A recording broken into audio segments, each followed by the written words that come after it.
নমস্কার, welcome to মনের রান্নাঘর। মনের রান্নাঘরে তোমাদের সবাইকে স্বাগত। আজ আমি বানাবো কাতল মাছের কালিয়া। এই রেসিপিটি ঘরোয়াভাবে এবং খুবই কম উপকরণ দিয়ে তৈরি করব। তোমাদের প্রায় সবার বাড়িতেই কাতল কালিয়া হয়ে থাকে, তবে আজকে আমাদের বাড়িতে যেভাবে এই রেসিপিটি তৈরি করা হয় সেটাই তোমাদের সাথে শেয়ার করব। খুবই কম সামান্য ঘরোয়া উপকরণ দিয়ে তৈরি করব, কিন্তু খেতে হবে বিয়ে বাড়ি বা কোনো অনুষ্ঠান বাড়ির মতো।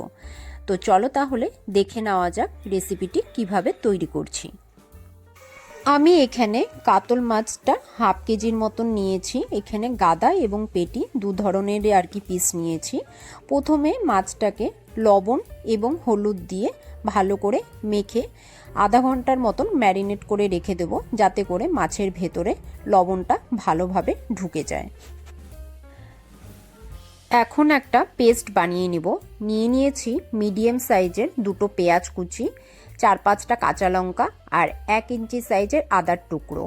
এরপর আমি সমস্ত উপকরণগুলো একটা স্মুথ পেস্ট বানিয়ে নেব। এখানে তোমরা যে যতটা ঝাল খেতে পছন্দ করো সেই হিসাবে ব্যবহার করবে। আর এইদিকে কড়াইয়ে দিয়ে দিলাম রিফাইন্ড অয়েল, তোমরা চাইলে সর্ষের তেলেও করতে পারো। তেলটা গরম হয়ে গেলে একে একে আমি মাছগুলো ছেড়ে দেব। খুব বেশি কড়া করে ভাজবো না, মিডিয়াম হালকা ভেজে নেব, যাতে করে মাছটা হালকা লাল লাল হয়ে যায়।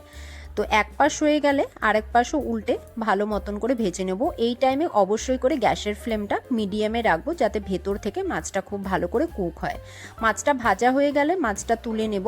তুলে নিয়ে এরপর বাকি যে মাছগুলো রয়েছে একে একে সব মাছগুলো ভেজে নেব।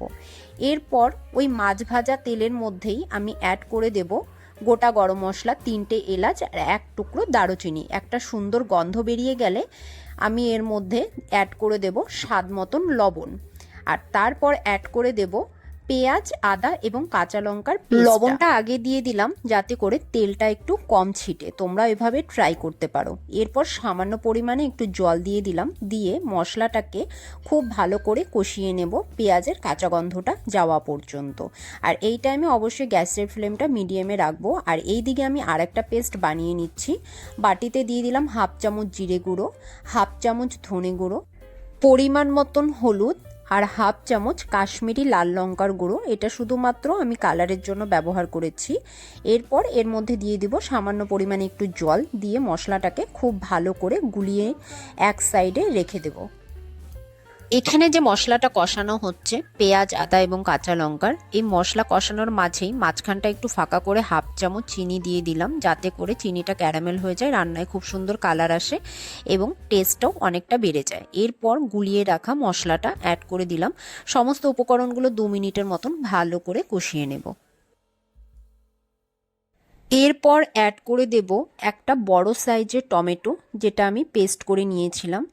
অ্যাড করে আবারও সমস্ত উপকরণগুলো খুব ভালো করে মিশিয়ে নেব। মিশিয়ে নিয়ে এইবার আমি মশলাটাকে ঢেকে দেব।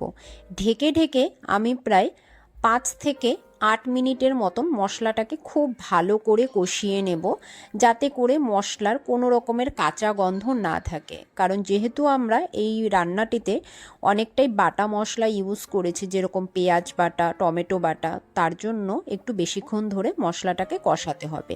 আমাদের দেখো মশলাটা খুব ভালো করে কষে গিয়েছে, মশলা থেকে তেলও ছেড়ে গিয়েছে। এখন আমি এর মধ্যে অ্যাড করে দেব হালকা উষ্ণ গরম জল। রান্নার মধ্যে তোমরা কিন্তু সবসময় গরম জলটাই ব্যবহার করবে, তাতে করে রান্নার কিন্তু আসল স্বাদটা বজায় থাকে। ঝোলটা তো ফুটে উঠেছে, এর মধ্যে অ্যাড করে দিলাম ভাজা মাছ, দিয়ে হালকাভাবে একটু নেড়ে নেব, যাতে করে মাছগুলো আবার ভেঙে না যায়। এখন আমি এটা ঢাকা দিয়ে দেব। ঢাকা দিয়ে 2 থেকে 3 মিনিটের মতন মিডিয়াম ফ্লেমে রান্না করে নেব, যাতে করে মাছের ভিতরে ঝাল লবণ ঠিকঠাকভাবে ঢুকে যায়।